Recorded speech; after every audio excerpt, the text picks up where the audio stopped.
আজকে আমি আপনাদের সাথে কাচকি শুটকির পালাচার রেসিপি শেয়ার করছি। তো কাচকি মাছে কিন্তু প্রচুর পরিমাণে শামুক এবং ময়লা থাকে। এই জন্য প্রথমে এই কাচকি শুটকিগুলো ভালো করে বেছে নিতে হবে। এরপরে এগুলো এক পাত্র থেকে আরেক পাত্রে এভাবে 2-3 বার পানি দিয়ে, নর্মাল ঠান্ডা পানি দিয়ে ধুয়ে নিতে হবে। তারপর হালকা গরম পানি দিয়ে খুব ভালোভাবে ধুয়ে নিতে হবে। ভালোভাবে ধোয়ার পরে প্রায় আধা ঘন্টার মধ্যে একটা স্ট্রেনারে এই শুটকিগুলো রেখে দিতে হবে, যাতে ভালোভাবে পানি ঝরে যায়। যেহেতু বালাচাওটা শুকনো অবস্থায় থাকে, যার কারণে এই কাজটা করতে হবে। এরপরে একটি কড়াইতে এই শুটকিগুলো ঢেলে দিয়ে তেল ছাড়া কোনো কিছুই দেওয়া লাগবে না। এই সময় খুব ভালোভাবে নেড়ে চেড়ে এই মাছের শুটকির পানিগুলো শুকিয়ে নিতে হবে। এই সময় চুলার আঁচ একেবারেই লো হিটে থাকবে।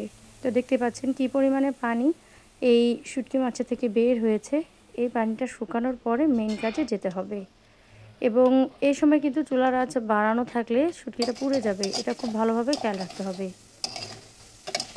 কি কি মশলা দিয়ে আমি বালাচাটা তৈরি করছি সেটা এই ভিডিওতে রয়েছে। আশা করছি আপনারা ভিডিওটি শেষ পর্যন্ত দেখবেন এবং এই অনুযায়ী আপনারা বালাচাও তৈরি করে বাসায় রেখে মজা করে খাবেন। ধন্যবাদ সবাইকে।